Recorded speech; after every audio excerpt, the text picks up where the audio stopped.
sendo repetitivo, eu falei que o que mais me chamou a atenção, que eu senti vontade de trocar ideia com vocês quando eu estava olhando as listas de exercícios, foram as questões de fundamentos. E os fundamentos de grafos estão na lista 6. Não que as outras não sejam importantes, pelo contrário, as outras estão falando dos algoritmos que a gente estudou, fazendo perguntas nesse sentido, mas o fundamento para a gente entender, olha, como que eu estou operando sobre esse grafo? Para que não seja uma coisa toda abstrata e vocês saibam, opa, eu estou operando em cima de uma matriz, estou operando em cima de lista de adjacência e coisas assim, está na lista 6, tá? Então, eu acho que vale a pena a gente trocar ideia aqui sobre várias questões dessa lista, tá? Se o tempo permitir, porque eu acho que se vocês entenderem bem várias dessas questões, vocês vão ficar mais bem equipados para conseguir avaliar questões envolvendo algoritmos em grafos no geral, tá? Então deixa eu ver aqui. Começando da primeira mesmo, ó. Considere um grafo não orientado com n vértices e suponha que ele é conexo e não tem arestas múltiplas ou autolaços. Eu não falei tanto dessa nomenclatura de grafos com vocês quanto talvez eu devesse. Quando a gente fala que um grafo não tem arestas múltiplas ou autolaços, a gente está tratando com o tipo de grafo mais comum que a gente opera, que é o que a gente chama de grafo simples. Tá? Que ele só, lembrando que uma aresta representa uma relação entre dois elementos, entre dois vértices, né? Então é o tipo mais comum de grafo, porque normalmente ou existe uma relação entre dois elementos ou não existe. Podem ter aplicações em que é legítimo ter arestas múltiplas ali, né? Dado o mesmo par de elementos ter várias arestas, mas a maior parte delas não é necessário, tá? Basta uma aresta ali, nem que seja uma aresta com peso, né? Às vezes eu quero representar alguma coisa, eu não preciso de várias arestas, eu ponho o peso nela para representar. Então, é muito comum a gente trabalhar com esse tipo de grafo. Quando eu trabalho com esse tipo de grafo, a coisa fica mais bem comportada, né? Porque o número de relações que eu posso ter entre pares de elementos é limitado, tá? E aí vem a questão. Qual que é, nessa situação, um grafo que é conexo, então não pode ser um monte de vértice solto, nesse caso eu estou supondo que ele é conexo, mas não tem aresta múltipla. Qual que é o número mínimo de arestas que esse grafo pode ter? Qual que é o número máximo de arestas? Eu imagino que vocês consigam dizer a resposta até, mas é sempre bom a gente pautar aquele conhecimento em alguma coisa, não ficar só decoreba, né? Então, um exemplo não, de modo algum, prova alguma coisa, mas ajuda a gente a tirar a intuição do que a gente está fazendo. Se eu tiver aqui alguns vértices, né, 4 vértices que seja, vamos imaginar aqui que eles estão todos soltos ali, né? Então cada um, a princípio, não está conexo, né? Cada aresta que eu colocar, ela tem 2 possibilidades. Ou ela diminui em 1 o número de componentes conexos. No caso, no início eu tinha 4 componentes isolados, cada um era apenas um vértice. Ao colocar uma aresta, reduziu em 1, né? Agora eu tenho 3 componentes, certo? Se eu colocar uma outra aqui, também diminui em 1, né? Agora eu tenho 2 componentes apenas. Então cada aresta que eu coloco tem 2 possibilidades. Ou ela diminui em 1 o número de componentes, ou ela gera um ciclo, né? Que é o caso se eu colocar essa aresta aqui, por exemplo. Ela geraria um ciclo. Veja que a pergunta ali que a gente está tentando responder está falando sobre o número mínimo e máximo para ser conexo, né? Quando eu estou falando do número mínimo, eu não preciso disso aqui. Ela não está ajudando a ser conexo. Ela está gerando uma outra conexão entre elementos que já estão conectados, né? Então, onde eu quero chegar para vocês é pensando assim, olha, se eu for colocar arestas apenas aquelas que conectam caras que estavam desconectados, que conectam componentes que estavam desconectados, cada aresta que eu for colocar vai reduzir em 1 o número de componentes, ok? Então, olha a continha que eu estou fazendo com vocês. Se eu começo com N componentes, daí eu subtraio aqui um certo número de arestas. Peraí, tá certo isso aqui? Isso, tá certo. Eu subtraio aqui o meu número de arestas que eu estou colocando, pensando que eu estou escolhendo essas arestas a dedo para que cada uma delas esteja reduzindo o componente. Nenhuma delas está gerando ciclo. Elas estão sempre ligando componentes que estavam desconexos. Então eu começo com N componentes, eu vou eu vou adicionando arestas, fui enganado pelo menos. Eu vou adicionando arestas e com cada aresta que eu adiciono, eu reduzo o número de componentes. É isso que eu estou contando aqui, tá? Isso aqui é o número de componentes conexos. Tá? Da semântica sempre ajuda, né? Tava meio confuso na minha cabeça, desculpem. Então, ó, o número de componentes é N, que é o número de vértices no início, menos 1 para cada aresta que eu colocar que está ligando eles. Tá? Eu estou tentando ser o mais econômico possível em arestas, mas no fim, eu quero quantos componentes? Se tem que ser conexo, quantos componentes eu vou ter no final? Um só. Né? Se eu falo que o grafo é conexo, tem que ter só um componente. Então vejam a continha que a gente fez aqui, para generalizar a fórmula, né? Para não ter que decorar ela. O número de componentes pode ser dado pelo número de vértices menos o número de arestas que ligam componentes. Pode ter outras arestas que não ligam, eu estou falando do número de arestas que ligam, tá? Tem contexto aqui, não é qualquer número de arestas, beleza? Então toda aresta que eu coloquei, ela fez esse papel. Se eu passar de lado isso aqui, olha, quer dizer que o número de arestas que eu preciso para ter um único componente vai ser igual a N menos 1. Tá? Se eu tenho N vértices, eu preciso de pelo menos N menos 1 arestas para conectar. Posso ter mais arestas, não é que o número de arestas tem que ser esse, mas tem que ser pelo menos esse para ser conexo. Tá? Eu não vou pedir nenhuma argumentação desse tipo, mas de novo, é bom a gente saber de onde vêm as coisas. Então esse é um raciocínio para ajudar a gente a entender de onde vem esse N menos 1 aí. Tá? N vértices, pelo menos N menos 1 arestas para o grafo ser conexo. Do outro lado, se o grafo é simples, não tem aresta múltipla, qual que é o número máximo de arestas que ele pode ter? Aí vai ser uma questão de combinar todos os pares. Né? Se cada aresta liga 2 pares ali, vai ser uma questão de combinar todos os pares. Então daí vamos olhar para cá, olha. Se eu colocar aqui 2 vértices, é uma aresta entre eles. Se eu colocar mais um vértice, esse cara tem que se ligar com os 2 de antes. Se eu colocar mais um vértice, esse cara vai se ligar com os 3 de antes. Né? Sai aquela peazinha que a gente já está acostumado, né? Pensa, um vértice ele vai se ligar com os N menos 1, né? Todos os demais. Com todos os N menos 1. Daí o próximo vai se ligar com os N menos 2, com os quais eu não vou repetir a aresta, né? Então, com o primeiro cara, ele já está ligado, e ele liga com os N menos 2 que sobraram. Depois o próximo com os N menos 3 que sobraram. Tá? No final, isso aí vai dar... Dessa vez, eu vou quebrar minha regra, não vou deduzir a fórmula toda de novo, mas é o N escolhe 2. Né? A combinação de N tomados 2 a 2, que é N vezes N menos 1 sobre 2. Tá? Esse é o número máximo de arestas se eu não repetir a aresta dado um par de vértices. Ok? Tá? Um jeito simples de fazer essa conta, na verdade, tá? É o seguinte. Pensa que cada vértice se liga com N menos 1 outros, no caso máximo. Só que se eu fizer essa conta, eu estou contando na ida e na volta, eu divido por 2. É um jeito fácil de intuir essa forma. Beleza? Tá? Então cada um dos N está se ligando com N menos 1 outros, mas como é um grafo não orientado, eu divido por 2.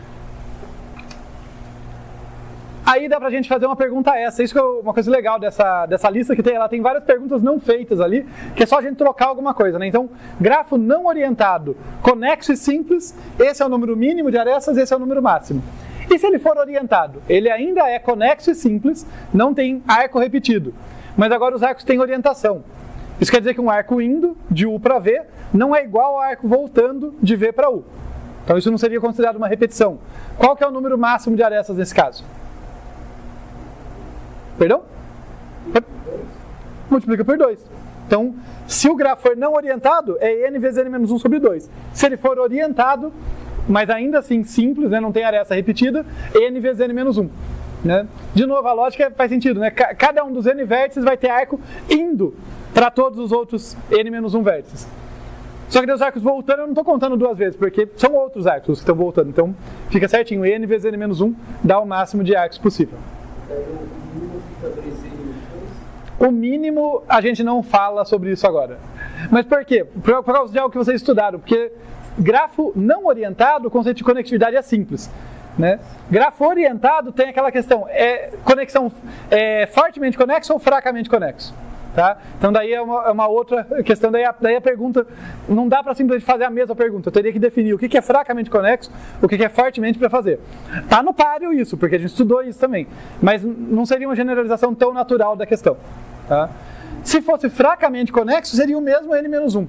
Tá? Porque fracamente conexo, basicamente, eu ignoro a orientação dos arcos para definir se está conectado, então cai no mesmo caso.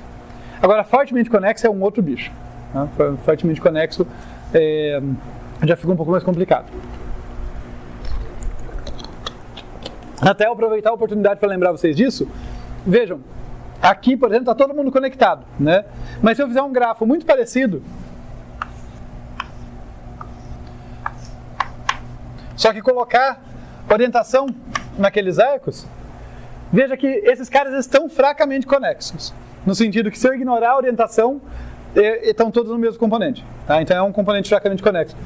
Mas para o fortemente conexo, para vocês lembrarem, também é tema da prova também, né? Então vale lembrar vocês, fortemente conexo se diz de um componente, de um conjunto de vértices maximal, tal que existe caminho indo e voltando para todo par de vértices dentro daquele componente.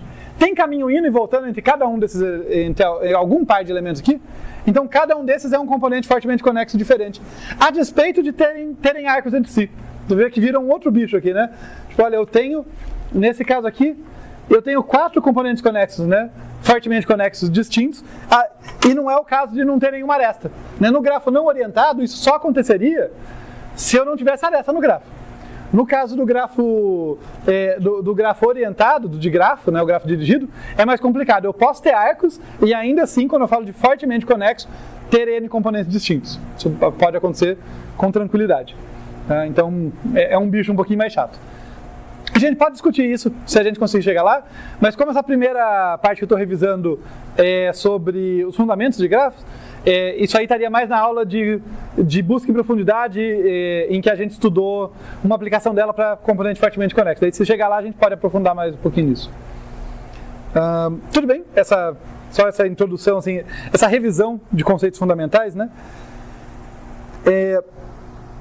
Uma outra coisa que vamos ver.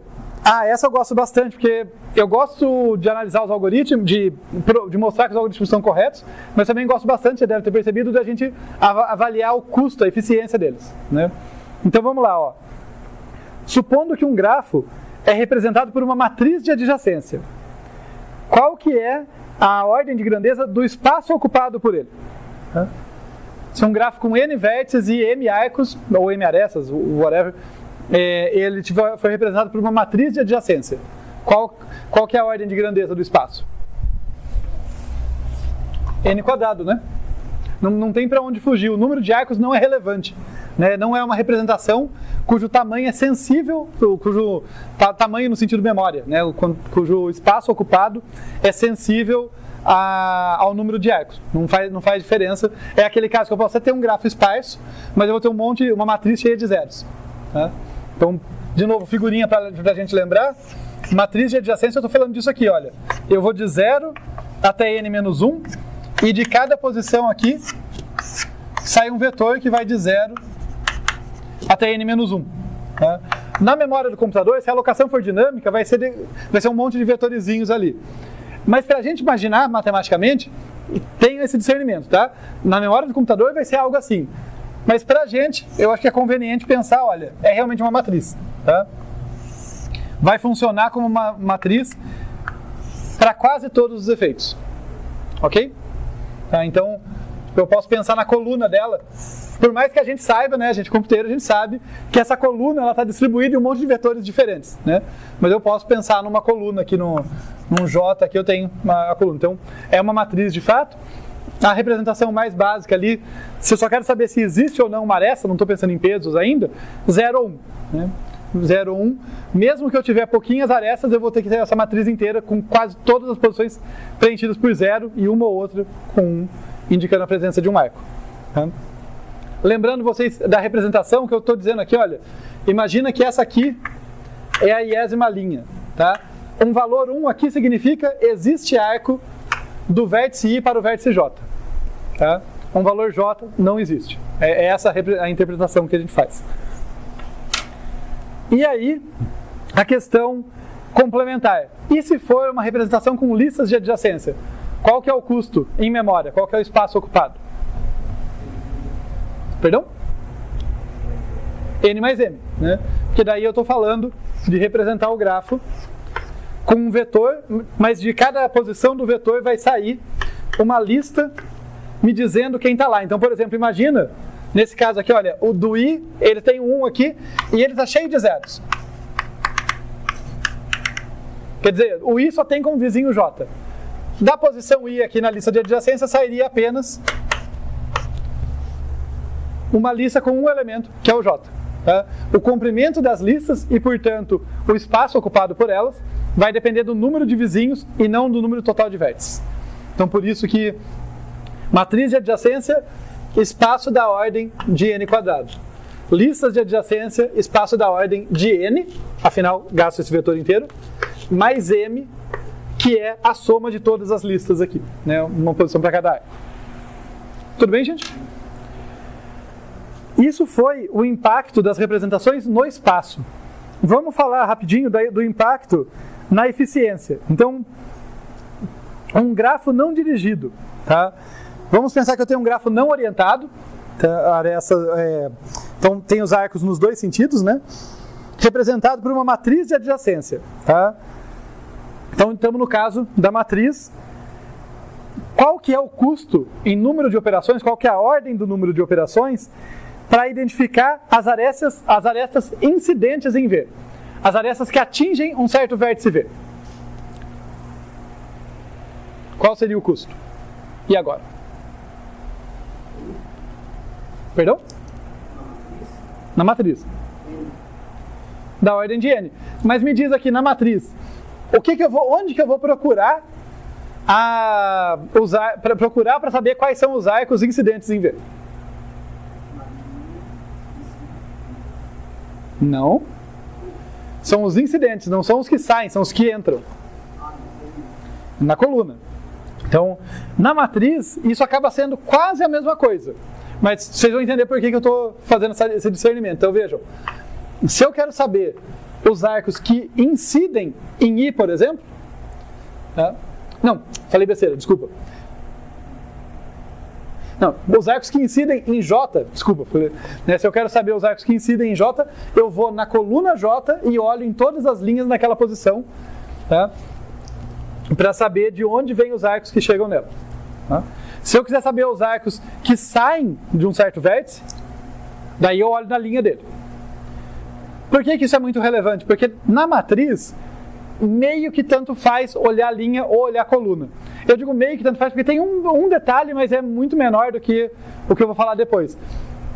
Meio que tanto faz porque isso aqui eu estou pulando de pedaços distantes na memória, porque tipo, tem esse vetor, daí depois tem esse, depois tem esse. Quando eu desço na coluna, eu aproveito muito menos localidade espacial do que quando eu percorro uma mesma linha. Tá? Então vai ter uma diferença ali percorrer coluna do que percorrer linha, mas ainda assim é uma diferença muito menor do que a pergunta equivalente na matriz, na lista, na representação com listas de adjacência. Se eu quiser saber todo mundo que é incidente num certo vértice V, todos os arcos que chegam em V, na lista, na representação com lista de adjacência, é proporcional a quê? Quanto? Não. Não, perdão, desculpa, pode falar, acho que você falou certo, eu que falei besteira. N mais M? N mais M, isso mesmo. O que acontece? Vejam, se eu quisesse saber todos os arcos que saem de um certo vértice V, bastaria percorrer a lista daquele vértice, né?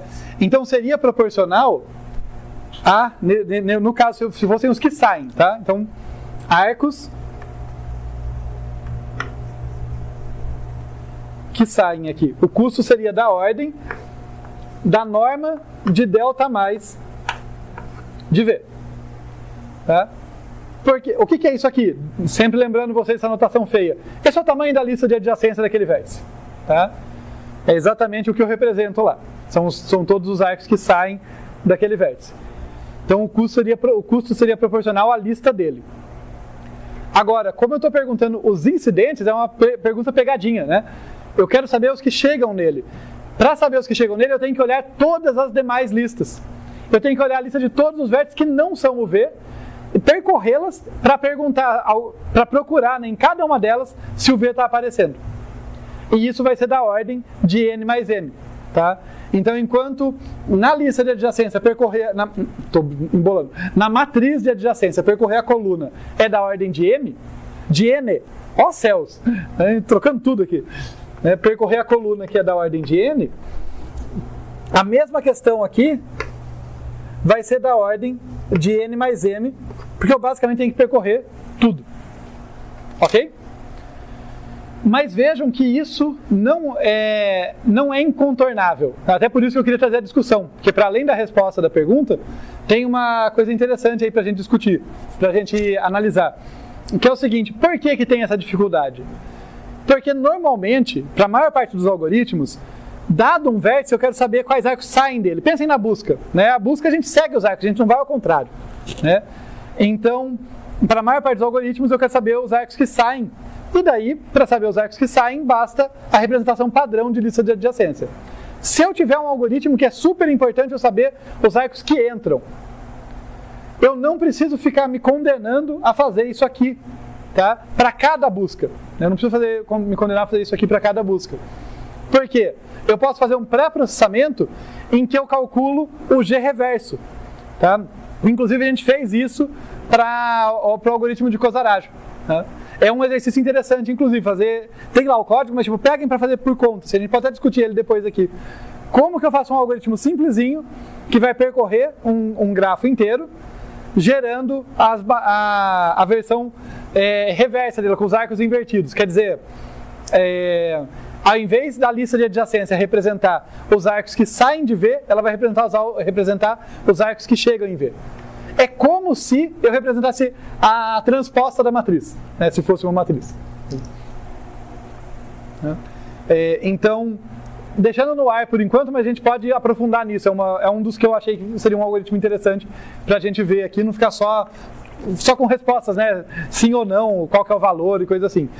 A gente pode fazer esse algoritmo, tá? Mas tenho isso em mente. Se eu tiver que procurar por um único elemento, desculpa, estou embolando tudo como eu falei. Vou ocupar o calor. Se eu tiver que procurar por um único elemento, pelos arcos que chegam num único elemento, nas listas de adjacência, a princípio eu não tenho o que fazer que não seja percorrer todas as listas. Mas se eu tiver um algoritmo que faz isso recorrentemente, eu posso calcular o grafo reverso, o grafo que indica os arcos que incidem e não os arcos que saem de um vértice. E daí eu crio a lista de adjacência, essa lista de adjacência reversa e tudo funciona. E dá para fazer isso em tempo O de n mais m. Tem uma passada pelo grafo, eu reverto todo mundo. Foi o que a gente fez para o algoritmo de Kozarajo. Né? E se bem que lá a semântica era um pouquinho diferente. O algoritmo é basicamente a mesma coisa, mas a semântica era um pouquinho diferente porque eu estava pensando que eu realmente estava invertendo os arcos. Né? Mas eu posso também pensar que tudo que eu estava fazendo era fazer listas de adjacência em que eu marco incidência e não saída de arco. Tá? Mas isso também só faz sentido se você estiver pensando no gráficos direcionados. Gráficos direcionados. Ótimo ponto. Não, perfeito. Veja, se eu estiver falando de grafos não orientados, tem pegadinha dentro da pegadinha da questão. Porque assim, se um grafo é não orientado, a matriz dele tem que ser simétrica, se ele for uma matriz. Então, no caso ali da matriz, tanto faz eu percorrer a linha ou a coluna e chegaria no mesmo resultado. De modo semelhante, se o grafo for não orientado, se existe o vértice V na lista do vértice U, tem que existir o vértice U na lista do vértice V. Então, bastaria eu percorrer a lista do vértice V e eu teria a resposta. Né? Os arcos que saem são os mesmos que entram, então não teria esse problema.